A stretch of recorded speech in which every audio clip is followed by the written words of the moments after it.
الحمد لله نحمده ونستعينه ونستغفره ونعوذ بالله من شرور أنفسنا ومن سيئات أعمالنا من يهده الله فلا مضل له ومن يضلل فلا هادي له ونشهد أن لا إله إلا الله وحده لا شريك له ونشهد أن سيدنا ومولانا محمدا عبده ورسوله اللهم صل على سيدنا مولانا محمد طب القلوب ودوائها وعافية الأبدان وشفائها ونور الأبصار وضيائها وعلى آله وصحبه وسلم. أما بعد فقد قال الله تعالى في القرآن العظيم والفرقان المجيد: أعوذ بالله من الشيطان الرجيم، بسم الله الرحمن الرحيم. وإذا جاءك الذين يؤمنون بآياتنا فقل سلام عليكم كتب ربكم على نفسه الرحمة أنه من عمل منكم سوءا بجهالة ثم تاب من بعده وأصلح فأنه غفور رحيم. وكذلك نفصل الآيات ولتستبين سبيل المجرمين. صدق الله مولانا العظيم. سبحانك لا علم لنا إلا ما علمتنا إنك أنت العليم الحكيم. رب اشرح لي صدري ويسر لي أمري واحلل عقدة من لساني يفقهوا قولي. إن أريد إلا الإصلاح ما استطعت وما توفيقي إلا بالله. புகழனைத்தும் அல்லாஹ் ஒருவனுக்கு உரித்தாகட்டுமாக. ஸலாத் என்னும் கருணையும் சலாம் என்னும் ஈடேற்றமும் ஈருலக சர்தார் எம்பெருமானார் ரசூலே கரீம் ஸல்லல்லாஹு அலைஹி வஸல்லம் அவர்கள் மீது, அவர்களுடைய அடிச்சுவடுகளை கடுகளவும் பிசகாது வாழ்ந்து வந்த உத்தம சத்திய சஹாபாக்கள், தாபிஈன்கள், தபா தாபிஈன்கள், நபிமார்கள், வலிமார்கள், ஷஹீதுகள் மற்றும் நம் அனைவர்கள் மீதும் ஏனைய இஸ்லாமியர்கள் மீது என்றென்றும் நிலவட்டுமாக. ஆமீன். பிறன்பிற்கும் பெருமதிப்பிற்கும் உரிய பெரியோர்களே, அல்லாஹ்வின் நல்லடியார்களே, அல்லாஹ் ஜல்ல ஷானஹு வ தஆலா சூரத்துல் அன்ஆம் 6வது அத்தியாயத்தின் 54 மற்றும் 55வது வசனத்தில் சொல்வான்: "இதா ஜாஅக்கல்லதீன யுமினூன பிஆயாத்தினா", நம்முடைய ஆயத்துகளை, அத்தாட்சிகளை ஈமான் கொண்டவர்கள், முஃமின்கள் உங்களிடம் வந்தால், ஃபகுல் ஸலாமுன் அலைக்கும், அவர்களுக்கு நீங்கள் அஸ்ஸலாமு அலைக்கும் என்கிற முகமனை கூறி அவர்களை வரவேற்றுக் கொள்ளுங்கள். கதப ரப்புக்கும் அலா நஃப்ஸிஹி ரஹ்மா, நிச்சயமாக அல்லாஹ் உங்கள் மீது கிருபை செய்திருக்கிறான், அருள் செய்திருக்கிறான் என்கிற நன்மாயாராயத்தை, சுப செய்தியை அவர்களுக்கு சொல்லுங்கள். அன்னஹு மன் அமில மின்கும் சூஅன் பிஜஹாலத்தி, அறியாமை காலத்தில் நீங்கள் தவறுகளை, தப்புகளை செய்திருந்தாலும், சும்ம தாப மின் பாதிஹி வ அஸ்லஹ, பிறகு நீங்கள் அதை நினைத்து பார்த்து தௌபா செய்து உங்களுடைய அமல்களை நல்லமல்களாக ஆக்கிக் கொண்டால், ஃபஅன்னஹு கஃபூருர் ரஹீம், நிச்சயமாக அல்லாஹ் ஜல்ல ஷானஹு வ தஆலா பாவங்களை மன்னிக்கக்கூடியவனாக, இரக்கம் காட்டக்கூடியவனாகவும் இருக்கிறான். வகதாலிக நுஃபஸ்ஸிலுல் ஆயாத், இப்படித்தான் நாம் அத்தாட்சிகளை முஃமின்களுக்கு எடுத்துச் சொல்கிறோம். ஒலித்தஸ்தபீன சபீலுல் முஜ்ரிமீன், தீயவர்களுடைய, கெட்டவர்களுடைய வழிகளையும் நாம் அடையாளம் காட்டுகிறோம் என்று அல்லாஹ் ஜல்ல ஷானஹு வ தஆலா சொல்லி காட்டுவார். நமக்கு கொடுக்கப்பட்டிருக்கிற 6ஆம் அறிவு என்கிற அறிவு பகுத்தறிவு. இது நல்லது, இது தீயது என்பதை தெரிந்து அமல் செய்வதற்காக அல்லாஹ் ஜல்ல ஷானஹு வ தஆலா எந்த உயிரினத்திற்கும் கொடுக்காத பகுத்தறிவை நமக்கு தந்திருக்கிறார், மனிதனுக்கு தந்திருக்கிறார். எனவே நாம் செய்யக்கூடிய செயல்களில், அமல்களில் இது சரியானது, இது தவறானது என்பதை உணர்பவன் மனிதனாக மாறுகிறார். யார் அதை கண்டுகொள்ளாமல், அதை தெரியாமல் இருக்கிறார்களோ அவர்கள் மக்களாக வாழ்கிறார்கள். முஹம்மது நபி ஸல்லல்லாஹு அலைஹி வஸல்லம் அவர்கள் தன்னை நபி என்று அறிமுகப்படுத்திக் கொண்டிருக்கிற அந்த காலகட்டத்தில் மனிதர்களை விட, மக்களை விட மாக்கள் அதிகம் நிறைந்திருந்தார்கள். எது சரி, எது தவறு, நாம் செய்வதில் உண்மை என்ன, தவறு என்ன என்பதை அறியாத மக்கள், வெகுஜனங்கள் அறியாத மக்கள் அதிகம் இருந்தார்கள். அந்த கூட்டத்தில் தான் கண்மணி நாயகம் ரசூலுல்லாஹி ஸல்லல்லாஹு அலைஹி வஸல்லம் அவர்கள் அவதரித்து அந்த மக்களை மக்களாக, இன்னும் சொல்ல போனால் மக்களிலேயே மனிதர்களிலேயே புனிதர்களாக மாற்றிய செயல் கண்மணி நாயகம் ரசூலுல்லாஹி ஸல்லல்லாஹு அலைஹி வஸல்லம் அவர்களுடைய செயல். ஸல்லல்லாஹு அலைஹி வஸல்லம் அவர்கள் அவதரித்த அந்த காலகட்டம், வாழ்ந்த அந்த காலகட்டம், யாரும் இவ்வளவு நல்லவர்களாக, அறிவுக்கு ஒப்பானவர்களாக, பரிசுத்தம் உடையவர்களாக மாறுவார்கள் என்று யாரும் யோசித்து கூட பார்க்க முடியாத அச்சமூகத்தை தான் நபிகள் நாயகம் ஸல்லல்லாஹு அலைஹி வஸல்லம் அவர்கள் உயர்ந்த சமூகமாக கொண்டு வந்தார்கள். ஒன்றுமில்லாத ஒரு சமூகத்தை உயர் சமூகத்திற்கு கொண்டு வர வேண்டுமானால் சில கட்டுப்பாடுகள் விதிக்கப்பட வேண்டும், சில சட்டங்கள் அமல்படுத்தப்பட வேண்டும். நபிகள் நாயகம் ஸல்லல்லாஹு அலைஹி வஸல்லம் அவர்களும் அந்த சட்டங்களையும் கட்டுப்பாடுகளையும் அமல்படுத்தினார்கள்.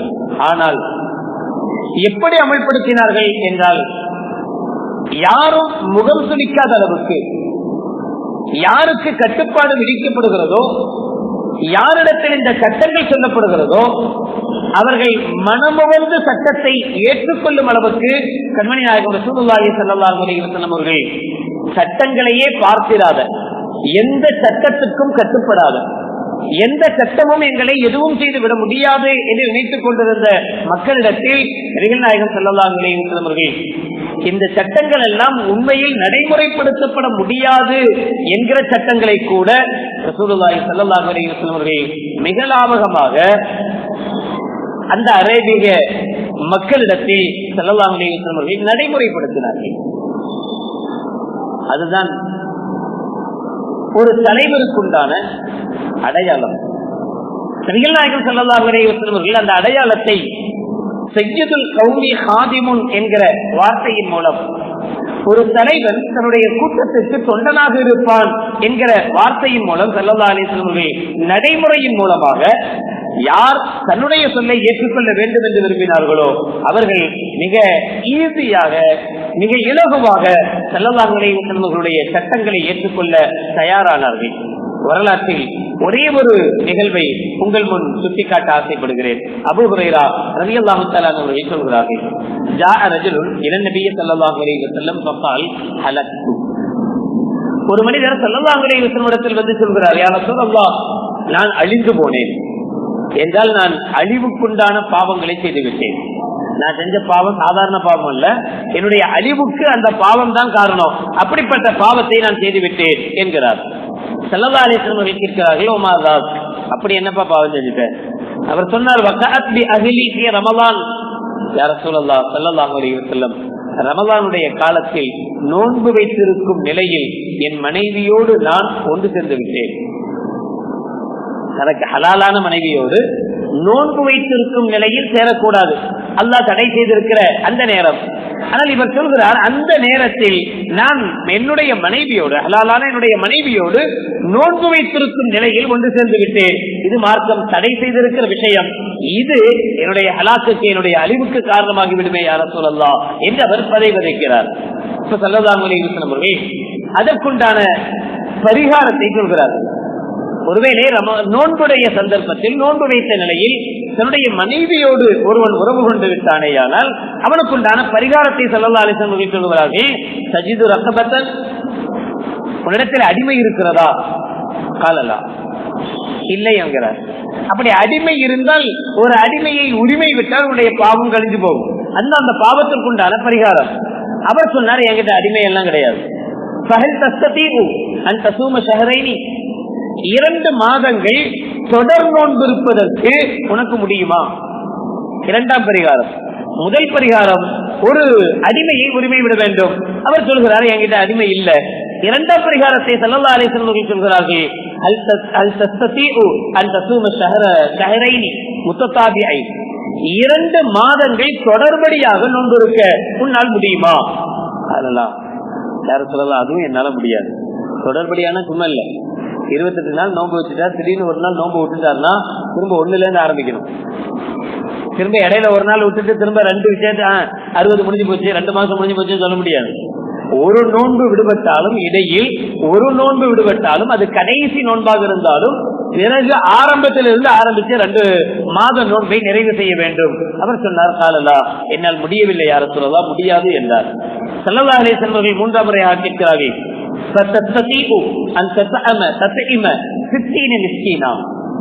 அப்படியானால் 3வது பரிகாரம் 60 ஏழைகளுக்கு உணவு கொடுக்கணும், வயிறான சாப்பாடு கொடுக்கணும், உன்னால முடியுமா? காலலா, அதுவும் என்னால முடியாது. இதுவெல்லாம் சிரமமான கஷ்டமான சட்டங்கள். இந்த சட்டங்களை இதுவரை இப்படிப்பட்ட சட்டங்களை கேட்டிராத ஒரு மனிதருக்கு நபிகள் நாயகம் ஸல்லல்லாஹு அலைஹி வஸல்லம் சொல்கிறார்கள். ஒரு தண்டனை குறித்து பேசுகிறார்கள், அவர் செய்த ஒரு பாவத்துக்குண்டான பரிகாரத்தை பேசுகிற நபிகள் நாயகம் ஸல்லல்லாஹு அலைஹி வஸல்லம் அவர்கள் ஒவ்வொன்றாக அவரிடத்தில் கேட்கிறார். 3க்கும் அவர் முடியாது என்கிறார், என்னால் முடியாத நிலை என்கிறார். அப்போது நபிகள் நாயகம் ஸல்லல்லாஹு அலைஹி வஸல்லம் அவர்களிடத்தில் ஒரு கூடை நிறைய பேரிச்சம்பழம் சதக்காவாக வருகிறது. நபிகள் நாயகம் ஸல்லல்லாஹு அலைஹி வஸல்லம் அவர்கள் அந்த சதக்காவை வாங்கி இவற்றை கொடுத்துட்டு சொன்னாங்க, இந்தா இதையாவது நீ என்ன செஞ்சு ஏழைகளுக்கு கொடுத்துரு, உன்னுடைய பாவம் கழியும் சொன்னாங்க. இந்த பேரிச்சம்பழத்தை கொடுத்தது யாரு? ரசூலுல்லாஹ். ரசூலுல்லாஹ்வுக்கு வந்ததை அந்த சதக்கா பொருளை வாங்கி ஸல்லல்லாஹு அலைஹி வஸல்லம் இவர்கிட்ட கொடுக்கிறார். ரசூலுல்லாஹ்ட்ட கொடுப்பாங்க, யார ரசூலுல்லாஹ் நீங்க யாருக்கு விரும்புறீங்களோ அவங்களுக்கு கொடுங்க என்று சொல்லி ரசூலுல்லாஹ்விடத்தில் கொடுக்கப்படுகிற அந்த பேரிச்சங்கூடையை ஸல்லல்லாஹு அலைஹி வஸல்லம் அவர்கள் வாங்கி இவர்கிட்ட கொடுத்து, இந்த ஏழைகள் தேவையுடையவர்கள் எவ்வளவு பேர் இருப்பாங்க, அவங்களுக்கு நீ பங்கு வச்சு கொடுத்துரு, அல்லாஹ் அவன் பாவத்தை மன்னிக்கிட்டோம்னாங்க. அவர் கேட்டாரு, சொன்னாரு, என்னை விட தேவை உள்ளவங்க வேற யாரும் இருக்கிற மாதிரி எனக்கு தெரியல. நான் பஞ்ச பிரதேசம், சாப்பாட்டுக்கே கஷ்டப்படுறேன், ஒரு நேரம் சாப்பாட்டு கூட எனக்கு வழி இல்லை, நான் ரொம்ப சிரமப்படுறேன், நான் ரொம்ப கஷ்டப்படுறேன் சாப்பாட்டுக்கு. என்னை விட இங்க இந்த பேரிச்சம்பழத்துக்கு தகுதி படைத்தவர்கள் எனக்கு வேற யாரையும் தெரியல, அதிகமாக தேவை உள்ளவன் நான் தான் என்று சொன்ன உடனே கண்மணி நாயகம் ஸல்லல்லாஹு அலைஹி வஸல்லம் அவர்கள் சிரித்துக் கொண்டே சொன்னார்களா, சரி சரி நீ உன் குடும்பம் எல்லாம் போய் சாப்பிடுங்க போங்கன்றாங்க ஸல்லல்லாஹு அலைஹி வஸல்லம். ஒரு சட்டத்தை அமல்படுத்தப்படுகிற போது கண்மணி நாயகம் ரசூலுல்லாஹி ஸல்லல்லாஹு அலைஹி வஸல்லம் அவர்கள் நடந்து கொண்ட ஒரு இலகுவான நடைமுறை. தண்ணி அடிக்கிற பழக்கம் இருக்கிறது, மது அருந்துகிற பழக்கம் இருக்கிறது, அந்த பழக்கத்தை விட்டொழிக்க வேண்டும், அது சட்டம். ஆனால் அந்த சட்டத்தை அமல்படுத்துகிற நபிகள் நாயகம் ஸல்லல்லாஹு அலைஹி வஸல்லம் அவர்கள் ஒரே அடியாக அமல்படுத்தாமல் ஆரம்ப காலகட்டத்தில் அதனுடைய தீமையை பற்றி பிரச்சாரம் செய்கிறார்கள். இது மோசமானது, தீங்கி விளைவிக்கக்கூடியது என்கிற தீமையை பற்றி பிரச்சாரம் செய்கிறார்கள். பிறகு நபிகள் நாயகம் ஸல்லல்லாஹு அலைஹி வஸல்லம் அவர்கள் இது பள்ளிக்குள் வருவதற்கு தகுதியற்றது என்று சொல்கிறார்கள். அல்லாஹ்வை வணங்குகிற போது, அல்லாஹ்வை துதிக்கிற போது மது அருந்தக்கூடாது என்று இன்னொரு சட்டத்தை ஸல்லல்லாஹு அலைஹி வஸல்லம் அவர்கள் கொஞ்சம் அதிகப்படியாக கொண்டு வந்தார்கள். பிறகு இறுதியாகத்தான், கடைசியாகத்தான் அது முழுவதுமாக ஹராம் தொடக்கூடாது என்றார்கள் ஸல்லல்லாஹு அலைஹி வஸல்லம்.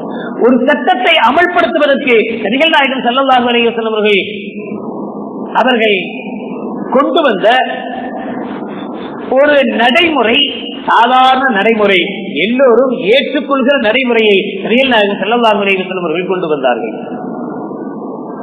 நாம் இன்னும் 2 தினங்களில் 71வது குடியரசு தினத்தை எதிர்நோக்கி இருக்கிறோம். 71வது குடியரசு தினம் கொண்டாடப்படவிருக்கிறது. குடியரசு என்றாலே நமக்கு தெரியும், மக்களால் உருவாக்கப்பட்ட அரசியல் அமைப்பு சட்டத்தை கொண்ட நாடு. இந்த குடியரசு நாடு இந்தியாவை பொறுத்தவரை சுமார் 2 ஆண்டுகள் 11 மாதங்கள் 18 நாட்கள். சும்மா யாரும் திடீர்னு இந்த அரசியலமைப்பு சட்டத்தை திடீரென்று கொண்டு வரல. ஒரு குழு, அந்த குழுவுக்கு அம்பேத்கர் தலைமை தாங்குகிறார். கண்ணியத்திற்குரிய காயிதே இல்லத்தவர்களும் பங்கு கொண்டிருக்கிற அந்த குழு சுமார் 2 ஆண்டுகள் 11 மாதங்கள் 18 நாட்கள் விவாதத்துக்கு பிறகு இந்தியாவினுடைய அரசியல் அமைப்பு சட்டத்தை நடைமுறைப்படுத்துவதற்காக ஜனாதிபதிக்கு அனுப்புகிறது. 1947 ஆகஸ்ட் 15 சுதந்திரம் பெற்ற பிறகு 1935 பிரிட்டிஷ்காரன் கொண்டு வந்திருந்த government of India act of 1935 என்கிற அவருடைய 1935 இந்தியாவுக்கு அவன் என்ன சட்டத்தை வரைமுறைப்படுத்தி இருந்தானோ அந்த சட்டங்கள் தான் சுதந்திரத்துக்கு பிறகும் 1947 ஆகஸ்ட் 15 சுதந்திரத்துக்கு பிறகும் இந்தியாவில் நடைமுறைப்படுத்தப்பட்டது. 1947 நவம்பர் 4 தான் அரசியல் சாசனம் அமைக்கும் பணி அம்பேத்கருடைய தலைமையில் துவங்குகிறது. 1949 நவம்பர் 26 ஜனாதிபதியாக இருந்த ராஜேந்திர பிரசாத் அவர்கள் அம்பேத்கருடைய தலைமையில் காகிதமில்லத்தவர்களை உள்ளடக்கிய குழு அமைத்து கொடுத்த அரசியல் அமைப்பு சட்டத்திற்கு ஆமோதித்து கையெழுத்திட்டு நடைமுறைக்கு கொண்டு வர வேண்டும் என்கிறார். நவம்பர் 26 1949 நவம்பர் 26 ஜனாதிபதியினுடைய ஒப்புதலும் கிடைத்துவிட்டது. ஆனால் சட்டம் நடைமுறைப்படுத்தப்பட்டது 1950 ஜனவரி 26. ஏன் இந்த காலதாமதம்? நவம்பர் மாதம் 26 டிசம்பர் ஜனவரி 2 மாதங்கள் கழித்துதான் இந்த சட்டம் நடைமுறைக்கு வருகிறது. என்ன காரணம்? ஏன் ஜனவரி 26 குடியரசனுடைய இந்த அரசியலமைப்பு சட்டத்தை நடைமுறைப்படுத்துவதற்கு இந்த நாட்டினுடைய ஜனாதிபதி முடிவெடுத்ததற்கு என்ன காரணம் என்று பார்க்க போனால், முதலாக பிரிட்டிஷ்காரனுடைய ஆட்சி நடந்து கொண்டிருந்த காலத்தில் 1929 லாகூரில் நடைபெற்ற இந்திய தேசிய காங்கிரஸ் மாநாட்டில் தான் முதலில் முழு சுதந்திரம் வேண்டும் என்கிற கோஷத்தோடு போராட்டம் ஆரம்பிக்குது. முதல்ல இந்தியாவுக்கு சுதந்திரம் வேண்டும் என்கிற கோஷம் ஆரம்பிப்பதே 1929 எங்க வச்சு ஆரம்பிக்குது? லாகூர்ல. அப்ப பாகிஸ்தான் இந்தியாவோடு இணைந்திருக்கிற காலம். லாகூர்ல தான் முதலில் இந்திய தேசிய காங்கிரசினுடைய மாநாட்டில் தான் இந்த நாடு முழு சுதந்திரம் வேண்டும் என்று பிரிட்டிஷ்காரரிடத்தில் போராடுகிற போராட்டத்தினுடைய அறிவிப்பு வெளியிடப்படுகிறது. வெளியிடப்பட்ட அந்த மாநாட்டிலேயே ஒரு தீர்மானமும் நிறைவேற்றப்படுகிறது. அந்த தீர்மானம் சொன்ன விஷயம் 1930 ஜனவரி 26க்குள் முழு சுதந்திரத்தை பெற்றுவிட வேண்டும் என்று தீர்மானம் நிறைவேற்றப்படுகிறது. அந்த மாநாட்டில் 1929 நடைபெறுகிற மாநாட்டில் ஒரு வருஷத்துக்குள்ளாக 1930 ஜனவரி 26க்குள்ளாக நாம் எப்படியாவது இந்தியாவுடைய சுதந்திரத்தை பெற்றுடணும் என்று தீர்மானம் நிறைவேற்றப்படுகிறது. ஆனால் சுதந்திரம் கிடைத்தது 1947 17 வருடங்கள் கழித்து, தீர்மானத்தின்படி 17 ஆண்டுகள் கழித்து இந்த சுதந்திரம் கிடைக்கிறது. இப்ப நாட்டினுடைய தலைவர்கள் ஒன்று கூடி என்ன முடிவெடுக்கிறார்கள் என்றால், நவம்பர் மாதத்திலேயே குடியரசு அமைப்பதற்குண்டான எல்லா சட்ட நெறிமுறைகளும் வடிவங்களும் கண்முன்னால் கையில் இருந்தாலும் கூட முதலில் ஏற்படுத்தப்பட்ட முழு சுதந்திரம் வேண்டும் என்று தீர்மானம் நிறைவேற்றப்பட்ட அந்த நாளில் ஜனவரி 26 முழு சுதந்திரத்தை அடைவோம் என்று நாம் தீர்மானம் போட்டோம். அது 1930 என்கிற வருடம் மட்டும்தான் தாண்டி போயிருக்கு. அதனால அதே நாளில் ஜனவரி 26 குடியரசை அமல்படுத்தப்பட வேண்டும் என்று முடிவெடுத்து ஜனவரி 26 இந்த குடியரசு என்கிற நிலையை ஜனநாயக நாடு மதசார்பற்ற ஜனநாயக குடியரசு என்கிற அறிவிப்பை இந்திய அரசு வெளியிடுகிறது. உலகத்தினுடைய நீண்ட அரசியலமைப்பு சாதனம் இந்த நம்முடைய இந்திய குடியரசு சட்டம் தான். இதை போன்ற அரசியல் சாசன சட்டம் எந்த நாட்டிலையுமே இல்லை. இங்கதான் இந்த அரசியலமைப்பு சட்டத்துலதான் 25 பிரிவுகள், 12 அட்டவணைகள், 103 திருத்தங்கள், 448 உட்பிரிவுகள், 1,17,369 சொற்களை கொண்டது அரசியலமைப்பு சட்டம். இவ்வளவு நீண்ட அரசியலமைப்பு சட்டம் நாட்டின் எந்த பகுதியிலேயும் இல்லை. எனவே இந்த நீண்ட அரசியலமைப்பு சட்டத்துக்கு சொந்தக்காரர்கள் இந்தியர்களாகிய நாம்.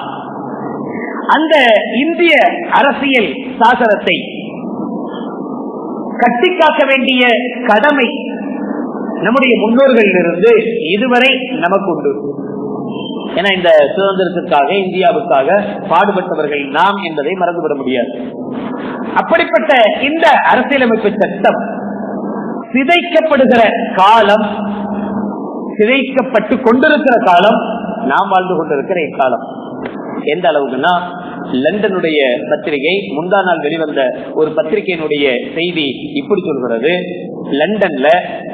லண்டன் போராட்டம் என்கிற பெயரில் ஜனவரி 26 ஞாயிற்றுக்கிழமை அன்று இந்திய அரசியல் சாசனத்தை எரியுங்கள், இந்திய குடியரசு தினத்தை கருப்பு நாளாக அனுசரியுங்கள் என்று ஒரு அமைப்பு லண்டன்ல போராட்டம் நடத்த போகுது. அந்த போராட்டத்துக்கு பேரு லண்டன் போராட்டம். அரசியலமைப்பு சட்டத்தை எரிச்சிருங்க, தேவையில்லை. ஏன்னா அரசியலமைப்பு சட்டம் நடைமுறையில இல்ல. அரசியலமைப்பு சட்டம் என்ன சொன்னதோ 1950 எந்த அரசியலமைப்பு சட்டத்தின்படி இந்தியா குடியரசாக அறிவிக்கப்பட்டதோ அந்த அரசியலமைப்பு சட்டங்கள் நடைமுறையில் இல்ல. எனவே எதுக்கு இந்த சட்டங்கள் இருக்கணும், இதை எரிக்க வேண்டும், தேவையில்லை. குடியரசு தினத்தை கருப்பு நாளாக அறிவிக்க வேண்டும் என்று லண்டன் போராட்டம் நடத்துவதற்கு இந்திய தூதரகம், லண்டன்ல இருக்கக்கூடிய இந்திய தூதரகம் லண்டன் அரசு பாதுகாப்பு கேட்குது, லெட்டர் அனுப்பியிருக்கு. முந்தா நாள் வந்த செய்தி. என்ன பாதுகாப்பு, இப்படிலாம் போராட்டம் நடத்த போறாங்க, நீங்க தான் தூதரகத்தை பாதுகாக்கணும் அப்படின்ற அளவுக்கு ஒரு பெட்டிஷன் போட்டிருக்காங்க. எந்த அளவுக்கு நாட்டினுடைய நிலை மோசமாக போயிருக்கும் என்றால், ஒரு இந்திய தூதரகத்திலிருந்து குடியரசு தினத்தை எதிர்த்து போராடுகிற, நாட்டை கடந்து இந்தியாவை கடந்து வேறு நாடுகளில் வாழுகிற இந்தியர்கள் கூட நாட்டினுடைய நிலைமையை புரிந்து கொண்டு இந்திய குடியரசு நாளை கருப்பு நாளாக அறிவிக்க வேண்டும் என்று தயாராகி இருப்பார்கள் என்றால் நாட்டினுடைய நிலை என்ன என்பதற்கு இந்த ஒன்று சான்று. நாட்டை ஆளுகிற சக்தி படைத்தவர்கள் எப்படி நடந்து கொள்ள வேண்டும் என்பதற்குத்தான் நான் மேற்கூறிய நபிகள் நாயகம் ஸல்லல்லாஹு அலைஹி வஸல்லம் வாழ்க்கை நடைமுறை எடுத்துக்காட்டு. சில சமயங்கள் சொல்லுவாங்க, நம்முடைய நாட்டு முன்னேற்றத்துக்கு நோய் போகணும்னா கசப்பா மருந்து சாப்பிட்டுதான் ஆகணும், கசப்பா மருந்து சாப்பிட மாட்டேன் அப்படின்னு அடம் பிடிச்சா நோய் போகாது. அதே மாதிரி சில சட்டங்கள் நாட்டினுடைய அவசியம், நாட்டினுடைய தேவை, நாட்டினுடைய பாதுகாப்பு, இந்த நாட்டை பாதுகாப்பதற்கு இந்த சட்டங்கள் தேவை எனும் பட்சத்தில் இந்த சட்டங்களை ஏற்றுக்கொண்டுதான் ஆகணும். ஏன்னா நோய் வந்துடுச்சு, மருந்து சாப்பிடுங்க, கொஞ்சம் கசப்பாத்தான் இருக்கும் என்று சொல்வதுண்டு. அப்படித்தான் சில கருப்பு சட்டங்களை கூட அரசாங்கம் நமக்கு முன்னால் கூச்சாண்டி காட்டும் போது இதுவெல்லாம் அவசிய சட்டங்கள் என்று சொல்கிறது. அவசர சட்டங்களை கூட அவசிய சட்டங்கள் என்று சொல்கிறது. இது தேவை, இது இல்லாமல் இருக்க முடியாது என்று சொல்கிறது. ஆனால் அந்த சட்டத்திட்டங்களை, அந்த சட்டங்களை நடைமுறைப்படுத்தும் விதம் ஆட்சியாளர்களுக்கு தெரியல. நபிகள் நாயகம் ஸல்லல்லாஹு அலைஹி வஸல்லம் அவர்கள் தெரிந்து வைத்திருந்தார்கள். ஸல்லல்லாஹு அலைஹி வஸல்லம் அவர்கள் சொன்ன சட்டங்கள் அன்றைய காலத்தில் வாழ்ந்தவர்களுக்கு கசப்பான மருந்துதான், இனிக்கிற மருந்து அல்ல. எப்போ தண்ணிலேயே மூழ்கி இருக்கிற ஒருத்தர் போய் 24 மணி நேரம் குடிக்கார, அவன்கிட்ட போய் நீ தண்ணியே அடிக்காதன்னு சொல்வது சாதாரண விஷயம் அல்ல. ஸல்லல்லாஹு அலைஹி வஸல்லம் அவர்கள் இதை செய்து காட்டினார்கள், சொல்லி காட்டினார்கள், அப்படிப்பட்ட மக்களை உருவாக்கினார்கள். ஆனால் அதை கொண்டு போய் சேர்க்கிற முறை நபிகள் நாயகம் ஸல்லல்லாஹு அலைஹி வஸல்லம் அவர்களுக்கு தெரிந்திருந்தது. காரணம், மக்கள் ஏற்றுக்கொள்கிற, தான் யாரின் மீது அதிகாரம் செலுத்துகிறோமோ அவர்கள் ஏற்றுக்கொள்கிற சட்டங்கள் மிக இலகுவாக நடைமுறைக்கு வரும். யார் மக்களுக்கு எதிரான சட்டங்களை கொண்டு வருகிறார்களோ அவர்கள் நல்ல ஆட்சியாளர்களாகவும் இருக்க முடியாது. யார் நல்ல ஆட்சியாளர்களோ அவர்கள் மக்களுக்கு எதிரான சட்டங்களை கொண்டு வரவும் மாட்டார்கள். நபிகள் நாயகம் ஸல்லல்லாஹு அலைஹி வஸல்லம் அவர்கள் இந்த உலகத்திற்கு ஒரு நல்ல ஆட்சியாளராக அடையாளப்படுத்தினார்கள். தன்னை ஒரு ஆட்சி எப்படி இருக்க வேண்டும் என்பதற்கு ஸல்லல்லாஹு அலைஹி வஸல்லம் அவர்கள் அறிமுகம் தந்தார்கள். எனவே ஸல்லல்லாஹு அலைஹி வஸல்லம் அவர்கள் கொண்டு வந்த கசப்பான அந்த சட்டங்கள் கூட அன்றைய காலத்தில் உள்ளவர்களுக்கு இனிப்பாக தெரிந்தது, சந்தோஷமாக ஏற்றுக்கொள்ள முடிந்தார்கள். இன்னும் சொல்ல போனால் சில சட்டங்களை வேண்டுமென்றே கேட்டு பெற்றுக் கொண்டார்கள். சில சட்டங்களை வேண்டும் என்று உமர் ரலியல்லாஹு தஆலா அவர்களை மது சம்பந்தமாக நபிகள் நாயகம் ஸல்லல்லாஹு அலைஹி வஸல்லம் அவர்களை எச்சரிக்காத நேரங்கள் இல்லை என்கிற அளவுக்கு, யா ரசூலல்லாஹ் இதை முழுவதுமாக தடை செய்து ஒரு ஆயத்து இறங்கி விடாதா என்று கேட்டாங்க. சட்டங்களை கேட்டாங்க, தன்னை கட்டுப்படுத்த வேண்டும் என்று விரும்பினாங்க. நீங்க எங்களை கட்டுப்படுத்துங்க, நாங்க கட்டுப்பாடு இல்லாமல் இருக்கிறோம், எங்களை கட்டுப்படுத்துங்கள் என்று சஹாபாக்கள் விரும்பி ஏற்ற கடுமையான சட்டங்கள் உண்டு. ஒரு அரசுக்கு, ஒரு அரசாட்சி செய்பவர்களுக்கு, ஒரு தலைவருக்கு உண்டான பக்குவம் என்ன அப்படின்னா, தனக்கு கீழ் உள்ளவர்கள் தன்னிடமிருந்து கட்டுப்பாட்டை எதிர்பார்க்கணும். நீங்க என்ன கட்டுப்படுத்துங்கன்னு சொல்லணும், கட்டுப்படுத்துறதை மீறக்கூடாது. திணறும்படியான கடமைகள், கட்டளைகளை அவர்களுக்கு இடக்கூடாது என்பதை நபிகள் நாயகம் ஸல்லல்லாஹு அலைஹி வஸல்லம் வாழ்வு நமக்கு எடுத்துச் சொல்லும். அல்லாஹ் ஜல்ல ஷானஹு வ தஆலா அந்த கண்மணி நாயகம் ஸல்லல்லாஹு அலைஹி வஸல்லம் அவர்களுடைய வாழ்வை எல்லா நிலைகளிலேயும், அரசியலமைப்பு சட்டங்களிலேயும் நபிகளாரின் வாழ்வை பின்பற்றும் பாக்கியத்தை அல்லாஹ் நம் அனைவர்களுக்கும் நசீபாக்கி தருவானாக. வாஹிரு தஅவானா அல்ஹம்துலில்லாஹி ரப்பில் ஆலமீன். அஸ்ஸலாமு அலைக்கும் வரஹ்மத்துல்லாஹி வ பரகாத்துஹு.